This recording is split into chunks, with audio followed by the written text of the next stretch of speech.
Joining us in Atlanta, Georgia, criminal defense attorney Eklund Mercy is with us.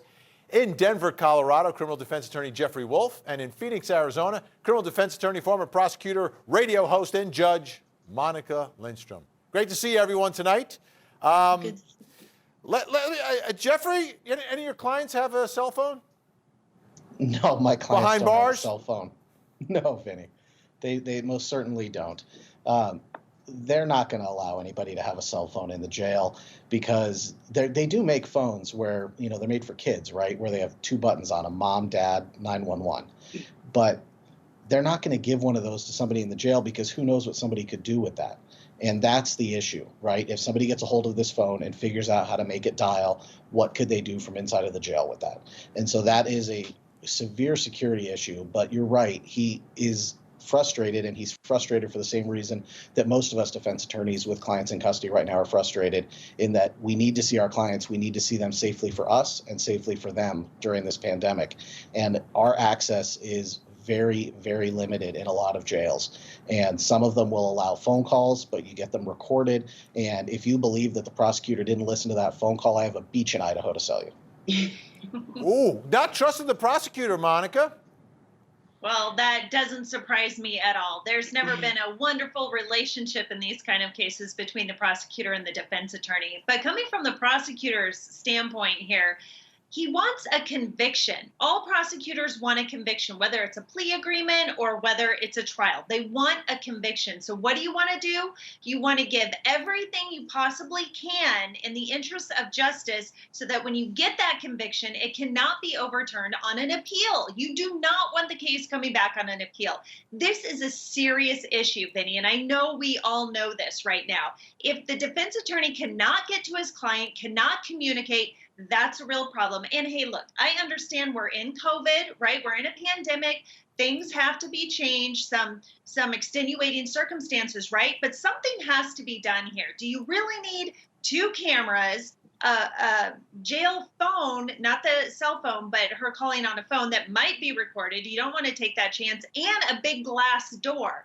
I feel like the judge needs to kind of step in here and say, look, enough is enough. We need to figure this out because we don't want this case coming back on appeal if she's convicted. Eklund, are you having any problems with communicating with your clients who may be temporarily locked up? All the time, and especially during COVID. So it's hard to get in contact with your client. It's hard. You pray and you trust and you hope that, you know, the phone calls aren't being recorded, the Zoom calls aren't being recorded. But in this case, there's already evidence that, you know, recordings have been leaked. So I think that the attorney did make a really valid plea. I'm not going to admit nor deny if I know of any clients with phones, but it's not a far stretch. This is a high profile case, and this case is going to be what puts, you know, Idaho on the map. And with that being said, you want to make sure that they're being represented well. So I think that the judge should have really issued, I think he should have issued the phone, because you do want confidential communication. He did say it would be limited time. It would be for a limited purpose, just so she can get justice. So I think it was a reasonable request. With regards to the video, again, this is a high profile case. We don't know who's sending out, who's leaking things to the media, who's leaking things to news organizations. So he's trying to do everything to protect his client. So I'm with it. Yeah, if I was the judge, I would have issued 2 Dixie cups and a piece of string. Oh, used to work back in the day. All right, now we talked about the bad blood between the prosecution and defense. Things heated up a little bit when Mark Means wanted to get his hands on the notes of the prosecutor. Take a look. It is mandatory of the prosecutor to produce any and all evidence that tends to negate the guilt of the accused. And these include statements of witnesses, prospective witnesses, and other things.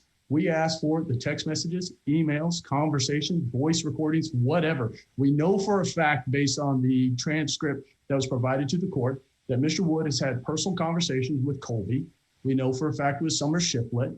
We know for a fact, based on other evidence, that he's had conversations with the Woodcocks.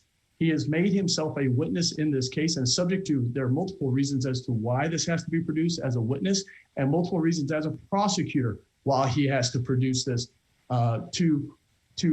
to further our case and to, again, comply with Rule 16 and possibly negating the guilt of my client. If the court doesn't grant this motion, we're on a dangerous precipice that says we can deliver properly discovery requests and they can be outright ignored and not brought to the attention of the court until the propounding party brings a motion to compel. That's a problem and a dangerous precedent. This request for discovery is absolutely outside the scope of Rule 16. And I would note, it's not just this list of people he's produced. He says all persons I've ever conversed with. So if Converse with regarding this case. It's my turn to speak now, Mr. Means. If you talk to a lot of people, that obligation is on you, not on me. By his own writing, Hold on a second. Both of you, we're making a recording here. We also have a court reporter who has to transcribe this. Mr. Means, I'm going to admonish you, do not talk over the top of someone else. by his own request, if a friend said, "How'd you feel about that hearing?" in a text, and I just said, "Oh, it made me tired," that would be something I'd need to disclose to Mr. Means. That's ridiculous, and it's just an attempt to look away from the facts of the case. The law absolutely differentiates between an attorney preparing their case and collecting statements and witnesses making statements. I would note, Your Honor, the work product. He says he wants my emails. He wants text messages. Correspondence is part of Rule 16, and Rule 16 is adamant. Disclosure must not be required. I will grant the motion in terms of requiring that the state provide a response to the question as to whether or not the prosecution has discussed the case with those persons identified in the list that starts on line 16 on page 2 of the discovery request. I'm going to make an exception and not require a response to parts 25, 26, and 27 of the list, as I find those are too broad and not reasonably calculated to lead to discoverable evidence or relevant evidence. All right, Eklund, I saw you when Mark Means started speaking over the prosecutor. What, you think that's the way you're supposed to handle yourself in court? Sometimes you get real passionate. Now he sat up here and he talked to different people. It's about the case. When you're a prosecutor, when you're in criminal defense, the only person that has a client is the defense attorney. The prosecution represents the state. So guess who's a part of the state? The defendant. So to try to hold the ball is a problem. And I think that the judge had a great call by granting that motion. He needed to. Monica, we have a prosecutor here who apparently has had conversations with many of these witnesses. I don't know if there's an investigator there with him. There may very well be. But if he's making notes, does Means get this? Does the defense get those notes? You know, I have a problem with this because we all know that when you're an attorney, you can take notes, you can create your outlines. It's work product, right? And to order that his work product be turned over, I think is a problem and a very dangerous precedent. Now, that being said, if his conversations, first of all, he should always have an investigator with him. That's stupid if he's by himself. But if that witness, if they die or if they're unavailable and the other side didn't get a chance to talk to him, then I can see the need to go ahead and get those notes and get those documents or those statements or anything like that. But if the defense has the same opportunity to speak to these witnesses, then I don't think the state should have to turn over the evidence. And I feel like this is more bad blood between the two. But, you know, the judge made the call, and that's what we have to go with. Jeff, do you get the notes from these interviews with witnesses? Well, here's the thing, okay? To say the defense has the same opportunity to talk to these people is ludicrous. It's absolutely ludicrous.